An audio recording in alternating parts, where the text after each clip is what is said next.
Good morning friends and students. आज हम गद्य भाग का दूसरा पाठ देखेंगे।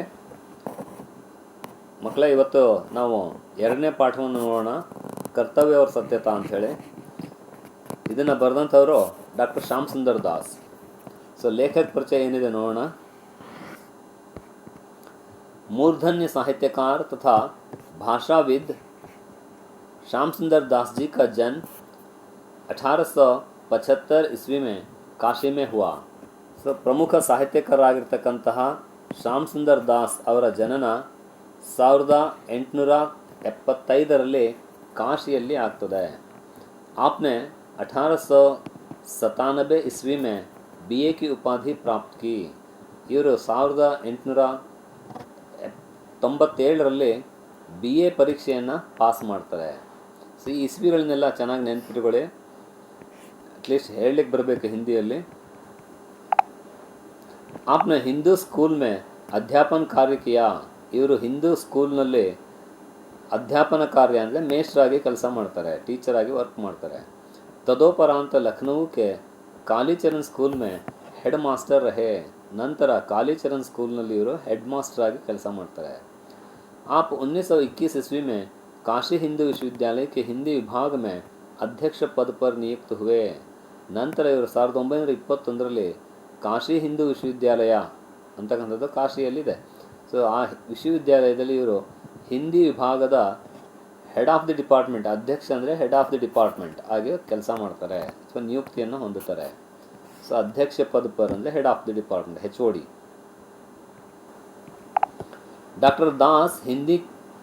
डॉक्टर दास में हिंदी के प्रति अनन्य निष्ठा थी. ಈ ಶ್ಯಾಮ್ ಸುಂದರ್ ದಾಸ್ ಅವರಲ್ಲಿ ಹಿಂದಿಯ ಬಗ್ಗೆ ಬಹಳ ನಿಷ್ಠೆ ಇತ್ತು, ಬಹಳ ಪ್ರೀತಿ ಇತ್ತು. आपने विद्यार्थी काल में ही अपने 2 सहयोगियों की सहायता से 16 जुलाई 1893 में नागरी प्रचारिणी सभा की स्थापना की. ಇವರು ತಮ್ಮ ಇಬ್ಬರು ಸ್ನೇಹಿತರ ಜೊತೆಗೆ ಸೇರಿಕೊಂಡು ಒಂದು ಸಂಸ್ಥೆಯನ್ನು ಸ್ಥಾಪನೆ ಮಾಡ್ತಾರೆ ಹಿಂದಿಯ ಪ್ರಚಾರಕ್ಕಾಗಿ, ಹಿಂದಿಯ ಪ್ರಚಾರ ಪ್ರಸಾರಕ್ಕಾಗಿ. ಅದು ಇವತ್ತು ಬಹಳ ದೊಡ್ಡ ಸಂಸ್ಥೆಯಾಗಿ ಬೆಳೆದಿದೆ. ಸೊ ಅದರ ಒಂದು ಸ್ಥಾಪಕರು ಇವರು. ಯಾವಾಗ 16 ಜುಲೈ 1893ರಲ್ಲಿ ಕಾಶಿ ನಾಗರಿ ಪ್ರಚಾರಣಿ ಸಭಾ ಅಂಥೇಳಿ ಇದು ಪ್ರಸಿದ್ಧಿಯನ್ನು ಹೊಂದಿದೆ. ನಾಗರಿ ಪ್ರಚಾರಣಿ ಸಭಾ, ನಾಗರಿ ಅಂದರೆ ಯಾಕೆ ಹೆಸರಿಟ್ಟಿದ್ದಾರೆ, ಹಿಂದಿಯ ಲಿಪಿ ದೇವನಾಗರಿ ಅಂತ ಹೇಳಿ ಕರಿತೇವೆ. ಸೊ ಆ ದೇವನಾಗರಿ ಲಿಪಿ ಅಂದರೆ ಆ ಭಾಷೆಯನ್ನು ಪ್ರಚಾರ ಮಾಡೋದಕ್ಕೋಸ್ಕರ ಇವರು ನಾಗರಿ ಪ್ರಚಾರಣಿ ಸಭಾ ಅನ್ನೋ ಹೆಸರಿನಲ್ಲಿ ಆ ಸಂಸ್ಥೆಯನ್ನು ಸ್ಥಾಪನೆ ಮಾಡ್ತಾರೆ.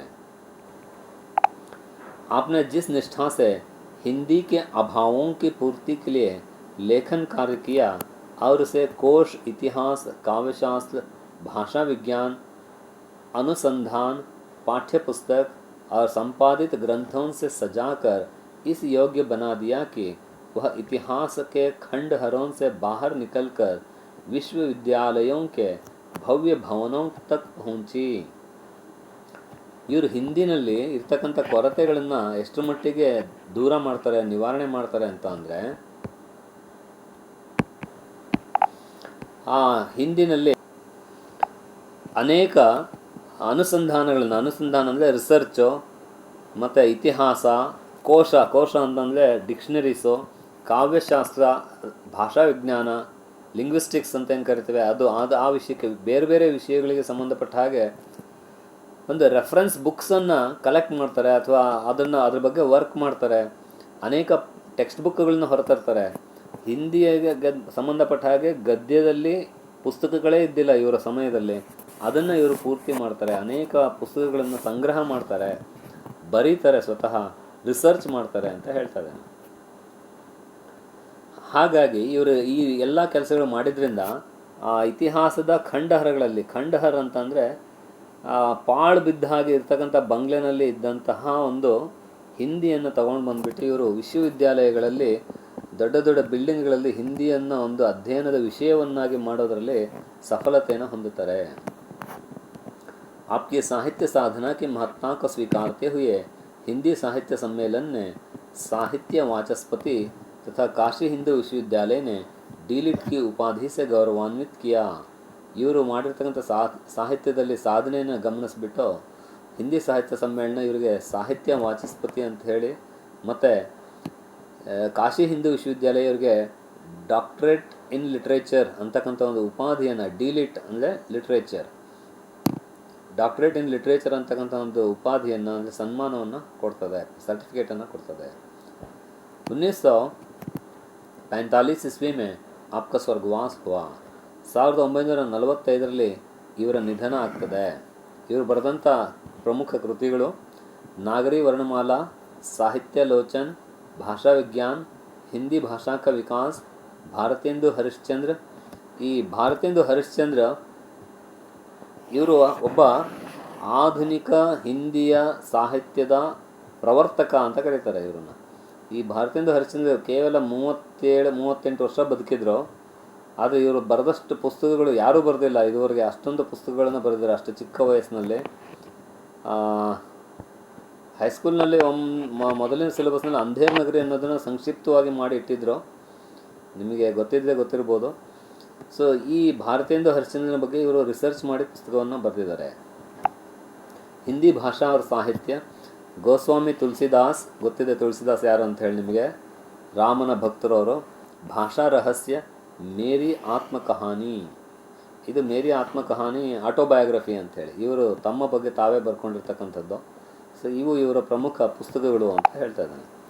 ಆಮೇಲೆ ಇವರು ಸಂಪಾದನೆ ಅಂತ ಅಂದರೆ ಕಲೆಕ್ಟ್ ಮಾಡಿರ್ತಕ್ಕಂಥದ್ದು, ಕಲೆಕ್ಟ್ ಮಾಡಿ ಪಬ್ಲಿಷ್ ಮಾಡಿದ್ದೆ. ಚಂದ್ರಾವಲಿ, ರಾಮಚರಿತ್ ಮಾನಸ್, ಪೃಥ್ವಿರಾಜ್ ರಾಸೋ, ಇದು ಹಿಂದಿಯ ಮೊದಲ ಕಾವ್ಯ ಅಂತ ಹೇಳಿ ನಾವು ಹಿಂದಿ ಸಾಹಿತ್ಯದಲ್ಲಿ ಪರಿಗಣನೆ ಮಾಡ್ತೇವೆ.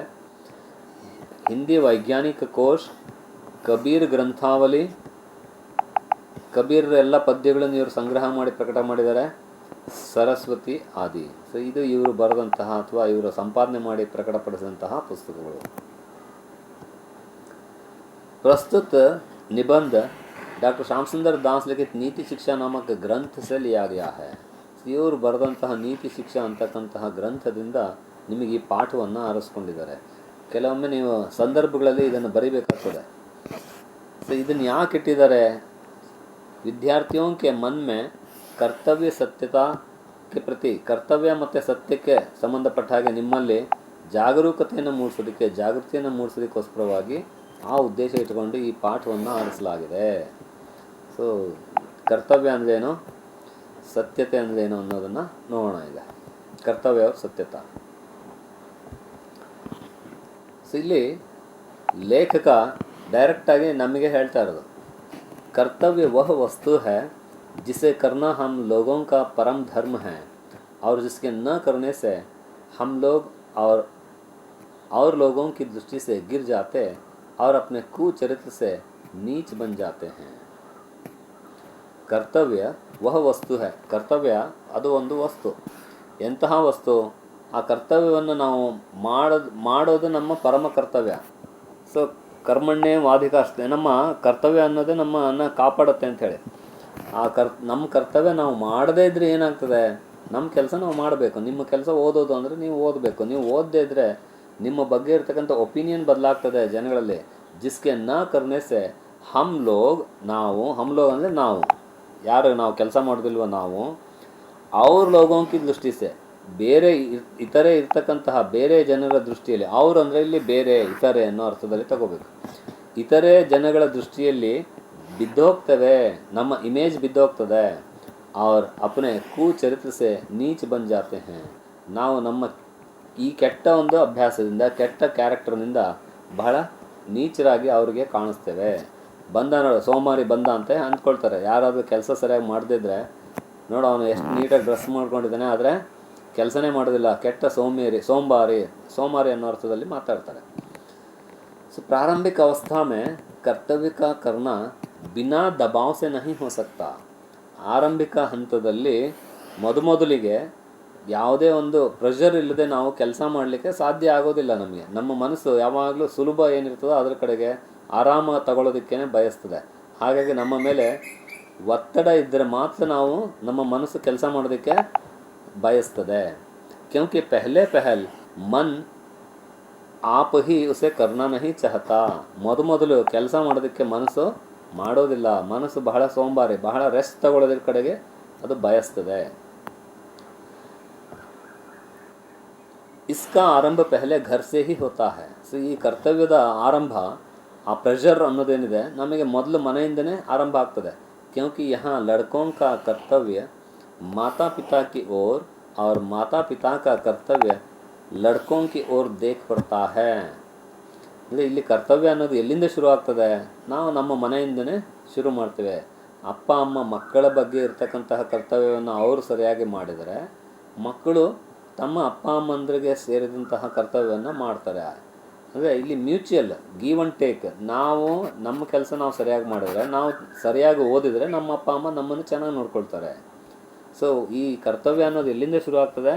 ನಮ್ಮ ಮನೆಯಿಂದನೇ ಶುರು ಆಗ್ತದೆ. ಇಸ್ಕೆ ಅತಿರಿಕ್ತ ಇದಲ್ಲದೆ ಅಪ್ಪ ಅಮ್ಮ ಮತ್ತು ಮಕ್ಕಳಲ್ಲದೆ ಫ್ಯಾಮಿಲಿ ಮೆಂಬರ್ಸ್ದು ಸಹ ಕರ್ತವ್ಯಗಳಿರ್ತದೆ. ಇಸ್ಕೆ ಅತಿರಿಕ್ತ ಪತಿ ಪತ್ನಿ, ಸ್ವಾಮಿ ಸೇವಕ್, ಪತಿ ಪತ್ನಿಯರ ನಡುವೆ, ಸ್ವಾಮಿ ಮತ್ತು ಸೇವಕರ ನಡುವೆ, और स्त्री पुरुष के परस्पर अनेक कर्तव्य हैं. ಸ್ತ್ರೀಯರ ಮತ್ತು ಪುರುಷರ ನಡುವೆ ಅನೇಕ ಕರ್ತವ್ಯಗಳು ಕಂಡು ಬರ್ತದೆ. घर के बाहर हम मित्र पड़ोसियों और प्रजाओं के परस्पर ಕರ್ತವ್ಯೋं को देखते हैं. ಮನೆಯ ಹೊರಗಡೆಗೆ ಮಿತ್ರರು, ಸ್ನೇಹಿತರು, ನೈಬರ್ಸ್, ಪಡೋಸಿ ಅಂದರೆ ನೈಬರ್ಸು, ಜನಗಳು, ಇವರ ಬಗ್ಗೆಯೂ ಸಹ ನಾವು ನಮ್ಮ ಕರ್ತವ್ಯವನ್ನು ನೋಡ್ತೇವೆ. ನಮ್ಮ ಕರ್ತವ್ಯ ಏನು ಅನ್ನೋದನ್ನು ನಾವು ಗಮನಿಸ್ತೇವೆ. इसलिए संसार में मनुष्य का जीवन कर्तव्यों से भरा पड़ा है. ಇದು ವೆರಿ ವೆರಿ ಇಂಪಾರ್ಟೆಂಟ್. MCQ ಬರ್ತದೆ ಇದು. ಮನುಷ್ಯ का जीवन किन से भरा पड़ा है? ಕರ್ತವ್ಯೋं से भरा पड़ा है. ಆದ್ದರಿಂದ ಮನುಷ್ಯನ ಜೀವನ ಅನ್ನೋದು ಕರ್ತವ್ಯಗಳಿಂದ ತುಂಬಿದೆ. ಕರ್ತವ್ಯಗಳು ಇಲ್ಲದೆ ಜೀವನನೇ ಇಲ್ಲ. जिधर देखो उधर ಕರ್ತವ್ಯ ही ಕರ್ತವ್ಯ देख पड़ते हैं. ಇದು ಸಹ ಇಂಪಾರ್ಟೆಂಟ್. ಈ ವಾಕ್ಯವನ್ನು ಸಹ ಪ್ರಶ್ನೆ ಮಾಡಬಹುದು. जिधर देखो उधर ಕರ್ತವ್ಯ ही ಕರ್ತವ್ಯ देख पड़ते हैं. ಎಲ್ಲಿ ನೋಡಿದರೂ ಅಲ್ಲಿ ನಮಗೆ ಕರ್ತವ್ಯಗಳೇ ಕಣ್ಣಿಗೆ ಬೀಳ್ತದೆ. बस इसी कर्तव्य का पूरा पालन करना हम लोगों का धर्म है. ಈ ಕರ್ತವ್ಯವನ್ನು ಪಾಲನೆ ಮಾಡೋದೇ ನಮ್ಮ ಒಂದು ಧರ್ಮ ಆಗಿದೆ.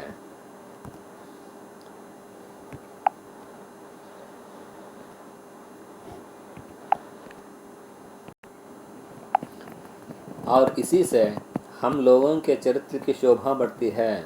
ಮತ್ತು ಈ ಕರ್ತವ್ಯದಿಂದನೇ ನಮ್ಮ ಕ್ಯಾರೆಕ್ಟರು ಸಹ ಇಂಪ್ರೂವ್ ಆಗ್ತದೆ. ನಮ್ಮ ಕ್ಯಾರೆಕ್ಟರು ಸಹ ಅಟ್ರಾಕ್ಟಿವ್ ಆಗಿ ಕಾಣಿಸ್ತದೆ. ಕರ್ತವ್ಯ ಕರ್ನ ನ್ಯಾಯ ಪರ್ ನಿರ್ಭರ है. This is very very important. MCQ ಬರ್ತದೆ ಇದರಲ್ಲಿ. ಕರ್ತವ್ಯ ಕರ್ನ ಕಿಸ್ ಪರ್ ನಿರ್ಭರ है? ನ್ಯಾಯ ಪರ್ ನಿರ್ಭರ है. ಕರ್ತವ್ಯ ಅನ್ನೋದು ಯಾವುದ್ರ ಮೇಲೆ ಡಿಪೆಂಡ್ ಆಗಿದೆ, ಯಾವುದ್ರ ಮೇಲೆ ನಿರ್ಭರ ಆಗಿದೆ? ನ್ಯಾಯದ ಮೇಲೆ ನಿರ್ಭರ ಆಗಿದೆ. ಈ ವರ್ಡ್ ಬಹಳ ಇಂಪಾರ್ಟೆಂಟ್. और वह न्याय ऐसा है जिसे समझने पर हम लोग प्रेम के साथ उसे कर सकते हैं. ಆ ನ್ಯಾಯ ಅನ್ನೋದು ಹೇಗಿದೆ ಅಂದರೆ ಅದನ್ನು ಅರ್ಥ ಮಾಡಿಕೊಂಡ್ರೆ, ಹೌದು ಇದು ನ್ಯಾಯವಾಗಿರೋದನ್ನು ನಾವು ಮಾಡಬೇಕು. ಕರ್ತವ್ಯ ನ್ಯಾಯದ ಮೇಲೆ ಡಿಪೆಂಡ್ ಆಗಿರೋದ್ರಿಂದ ನಮಗಿಲ್ಲಿ ಅದು ಮಾಡೋದಕ್ಕೆ ನಮಗೆ ಪ್ರೀತಿಯನ್ನು ಹುಟ್ಟಾಕ್ತದೆ. ಕರ್ತವ್ಯದ ಬಗ್ಗೆ ನಮ್ಮಲ್ಲಿ ಪ್ರೀತಿಯನ್ನು ಹುಟ್ಟಾಕತ್ತೆ. ಯಾವುದು? ಈ ನ್ಯಾಯದ ಮೇಲೆ ಡಿಪೆಂಡ್ ಆಗಿರ್ತಕ್ಕಂತಹ ಕರ್ತವ್ಯ. ಹಾಗಾಗಿ ನಾವು ಕರ್ತವ್ಯದ ಕಡೆಗೆ ಅಟ್ರಾಕ್ಟ್ ಆಗ್ತೇವೆ. ಬಹಳ ಪ್ರೀತಿಯಿಂದ ಕರ್ತವ್ಯವನ್ನು ಮಾಡೋದಕ್ಕೆ ಆರಂಭಿಸ್ತೇವೆ. ಒನ್ಸ್ ನಮಗೆ ಅರ್ಥ ಆದರೆ ನಾವು ಕರ್ತವ್ಯ ಮಾಡೋದರಿಂದ ನ್ಯಾಯ ಒದಗಿಸ್ತೇವೆ, ಜಸ್ಟಿಫಿಕೇಷನ್ ಮಾಡ್ತೇವೆ, ಜಸ್ಟಿಫೈ ಮಾಡ್ತೇವೆ.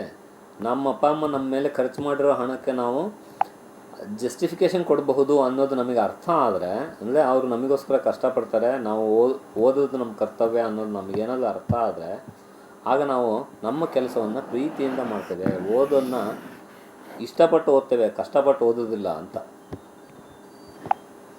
हम लोगों के मन में एक ऐसी शक्ति है जो हमें सभी बुरे कामों को करने से रोकती और अच्छे कामों की ओर हमारी प्रवृत्ति को झुकाती है. ಸೊ ಇಲ್ಲಿ ಒಂದು ಶೇಕ್ಸ್ಪಿಯರ್ದೊಂದು ಕೊಟೇಶನ್ನು ನೆನಪಾಗ್ತದೆ. ಸೊ ವಿ ಆರ್ ಹ್ಯಾವಿಂಗ್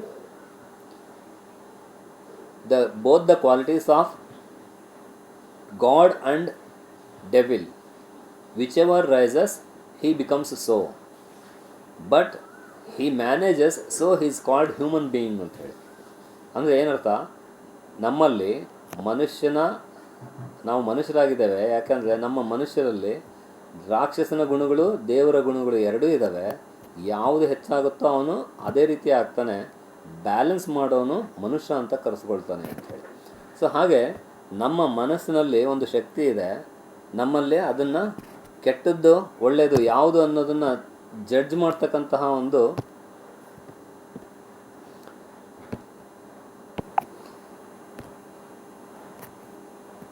ನಮ್ಮ ಮನಸ್ಸು ಕೆಟ್ಟ ಕೆಲಸ ಮಾಡೋದ್ರಿಂದ ನಮ್ಮನ್ನು ತಡೀತದೆ. ನಮ್ಮ ಕಾನ್ಷಿಯಸ್ನೆಸ್ ಅಂತ ಕರ್ತಾರೆ ಅದನ್ನು, ನಮ್ಮ ಇನ್ನರ್ ಕಾನ್ಷಿಯಸ್ನೆಸ್ ಏನಿದೆ ಅದು ಕೆಟ್ಟ ಕೆಲಸ ಮಾಡೋದ್ರಿಂದ ನಮ್ಮನ್ನು ತಡೀತದೆ, ಇದು ಮಾಡಬೇಡ ಅಂತ ನಮಗೆ ಎಚ್ಚರಿಕೆಯನ್ನು ಕೊಡ್ತದೆ. ಅಚ್ಚೇ ಕಾಮೋಂ ಕಿ ಓರ್ ಹಮಾರಿ ಪ್ರವೃತ್ತಿ ಕೋ ಝುಕಾತಿ ಹೈ, ಒಳ್ಳೆಯ ಕೆಲಸದ ಕಡೆಗೆ ನಮ್ಮನ್ನು ಪ್ರೇರೇಪಣೆ ನೀಡ್ತದೆ, ಎಂಕರೇಜ್ ಮಾಡ್ತದೆ ನಮ್ಮ ಮನಸ್ಸು ಒಳ್ಳೆ ಕೆಲಸ ಮಾಡೋದಕ್ಕೆ. ಯಹ ಬಹುದಾ देखा गया है कि जब कोई मनुष्य खोटा काम करता है तब बिना किसी के कहे आप ही लजाता और मन में दुखी होता है. ಇದನ್ನು ನಾವು ಬಹಳ ಕಡೆ ನೋಡಿದ್ದೇವೆ. ಯಾವ ಮನುಷ್ಯ ತಪ್ಪು ಕೆಲಸವನ್ನು ಮಾಡ್ತಾನೆ, ಸುಳ್ಳು ಕೆಲಸವನ್ನು ಮಾಡ್ತಾನೆ, ಅವನು ಬೇರೆ ಯಾರೂ ಹೇಳೋದು ಬೇಡ, ಅವನಿಗೆ ಅವನೇ ಹಿಂಜರಿತಾನೆ, ಅವನ ಮನಸ್ಸು ನಾಚಿಕೆಯಿಂದ ಹಿಂದಕ್ಕೆ ಹೋಗ್ತದೆ, ಅವನ ಮನಸ್ಸಿನಲ್ಲಿ ದುಃಖಿ ಆಗ್ತಾನೆ. लड़कों, तुमने बहुधा देखा होगा कि जब कभी कोई लड़का किसी मिठाई को चुरा कर खा लेता है तब वह मन में डरा रहता है. ನೀವು ಬಹುಶಃ ಗಮನಿಸಿರ್ಬೋದು, ಯಾರಾದರೂ ಏನಾದರೂ ಚಾಕ್ಲೇಟನ್ನು ಕದ್ದುಕೊಂಡು ತಿಂದರೆ ಅಥವಾ ಕದ್ದುಬಿಟ್ಟು ತಿಂದರೆ ಅವನ ಮನಸ್ಸು ಯಾವಾಗಲೂ ಹೆದರ್ಕೊಂಡೇ ಇರ್ತದೆ. ಯಾರಾದರೂ ನೋಡಿದ್ರಾ, ಯಾರಾದರೂ ನನ್ನನ್ನು ಕೇಳ್ತಾರಾ ಅಂಥೇಳಿ. ಅವ್ರ ಪೀಛೆ ಸೆ ಆಪ್ ಹಿ ಪಶ್ಚಾತಾ ಹೈ, ಆನಂತರ ಅವನು ತಾನೇ ಪಶ್ಚಾತ್ತಾಪ ಪಡ್ತಾನೆ, ನಾನು ಕದಿಬಾರ್ದಾಗಿತ್ತು ಅನ್ನೋ ಒಂದು ಫೀಲಿಂಗ್ ಅವನಿಗೆ ಉಂಟಾಗ್ತದೆ. ಪಶ್ಚಾತಾ ಹೈ ಕಿ मैंने ऐसा काम क्यों किया, ನಾನು ಯಾಕಾದರೂ ಈ ಕೆಲಸ ಮಾಡಿದ್ನೋ ಅಂತ ಅವನಿಗೆ ಪಶ್ಚಾತ್ತಾಪ ಆಗ್ತದೆ. ಮುझे अपनी माता से कहकर खाना था, ನಾನು ಅಮ್ಮನಿಗೆ ಹೇಳಿ ತಗೊಂಡು ತಿನ್ನಬೇಕಾಗಿತ್ತು ಅಂತ ಅವನಿಗೆ ಅನ್ನಿಸ್ತದೆ. इसी प्रकार का एक दूसरा लड़का जो कभी कुछ चुरा कर नहीं खाता ಸದಾ ಪ್ರಸನ್ನ रहता है.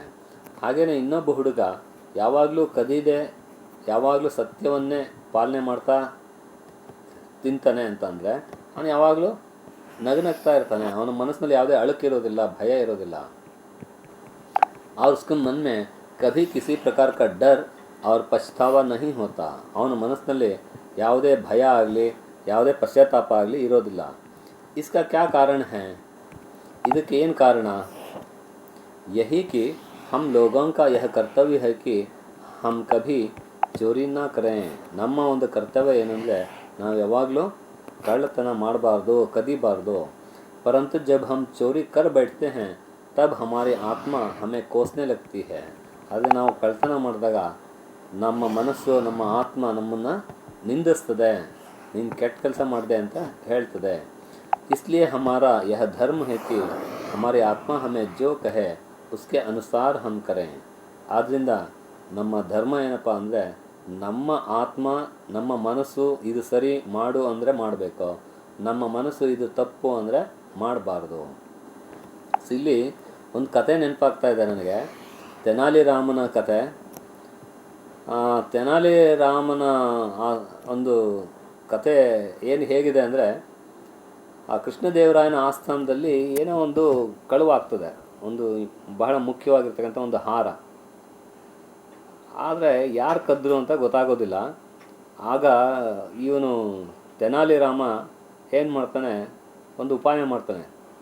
ಎಲ್ರಿಗೂ ಒಂದೊಂದು ಕಟ್ಟಿಗೆಯನ್ನು ಕೊಡ್ತಾನೆ, ಒಂದು ಬೆತ್ತವನ್ನು, ಒಂದು 3 ಅಡಿ ಇದೆ ಅಂತ ಅಂದ್ಕೊಳ್ಳೋಣ.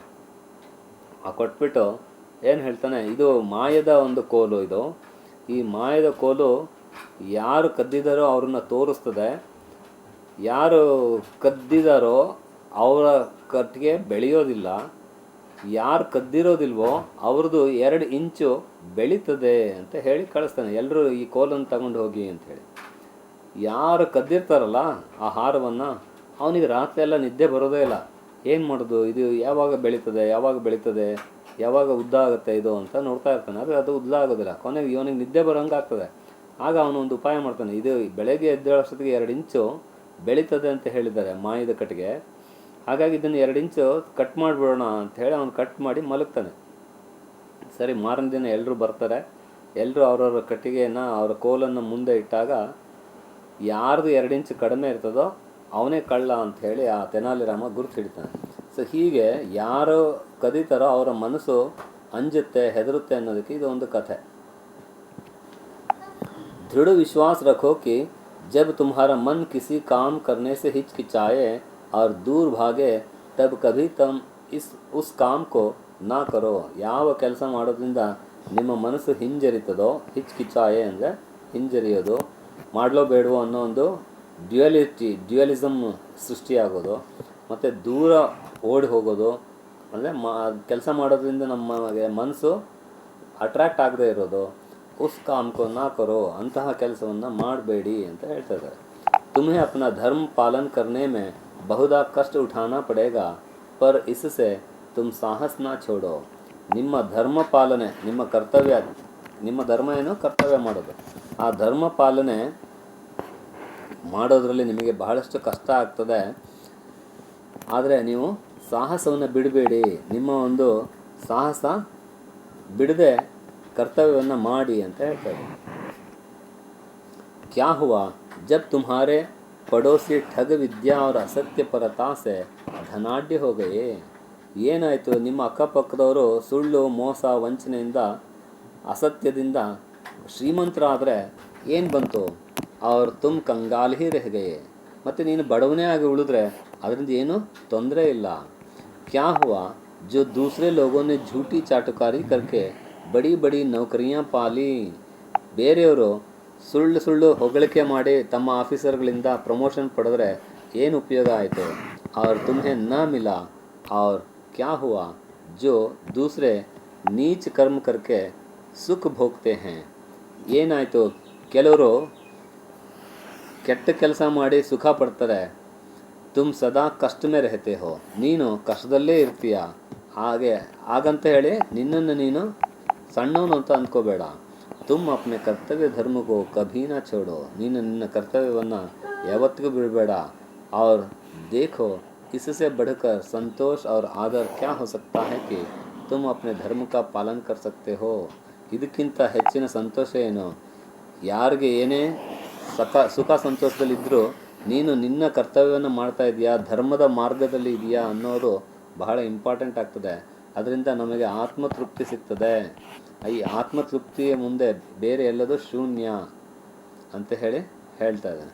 ಸೊ ಇಲ್ಲಿಗೆ ಈ ಒಂದು ಮೊದಲನೇ ಭಾಗವನ್ನು ಮುಗಿಸೋಣಂತೆ. ಎರಡನೇ ಭಾಗವನ್ನು ಮುಂದಿನ ದಿನಗಳಲ್ಲಿ ನೋಡೋಣ. ಎಲ್ಲರೂ ಈ ಒಂದು ನಮ್ಮ ಪ್ರಯತ್ನವನ್ನು ಪ್ರೋತ್ಸಾಹಿಸ್ತೀರಾ, ಶೇರ್ ಮಾಡ್ತೀರಾ, ಸಬ್ಸ್ಕ್ರೈಬ್ ಆಗ್ತೀರಾ ಅಂತ ಕೇಳ್ಕೊಳ್ತಾ, ನಿಮ್ಮ ಪ್ರೀತಿಯ ಡಾಕ್ಟರ್ ಕೆ ವಿ ಉಮಾಶಂಕರ್. ಧನ್ಯವಾದಗಳು.